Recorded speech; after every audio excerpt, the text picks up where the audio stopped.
Նախ այսօր հայրենական մեծ պատերազմում տարած մեր հիշատակին եկել այստեղ ոգեկոչում ենք նրանց հիշատակը,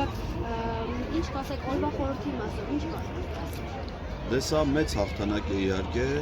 ողջ առաջավոր մարդկության, այդ թվում եւ հայ ժողովրդի հաղթանակն է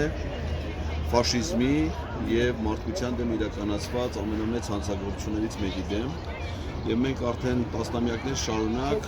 փառավորում ենք այդ հաղթանակը, տոնում ենք այն մեծ ուժով, մեծ ոգևորությամբ եւ այդ հաղթանակին նոր իմաստ եւ խորհուրդ էր հաղորդել 1992 թվականի մայիսի 8-ը, երբ որ այդ ժամանակ 92 թվականի այս օրերին, այս ժամերին արդեն Շուշիում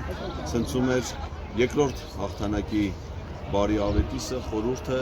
եւ որ արդեն հայկական բանակի ազատագրական ոգին էր տոնում իր հաղթանակը Շուշիում Ղազախ վանքում։ Ցավոք սրտի 18 թվից հետո մեր հաղթանակները վերածվել են պարտությունների, մեր տոները վերածվել են սգի եւ այն մարդը, այն խմբակը, որ մեր հաղթանակները կործանել է, դեռ շարունակում են իշխել մեր ժողովրդին, բայց հույս ունենք, որ հենց այսօրվա խորհրդով նրանց այս աղետալի ընթացքին շատ քիչ ժամանակ է մնացել եւ մենք վերստին այս տոնը դրա խորհուրդը կվերադարձնենք մեր ժողովրդին։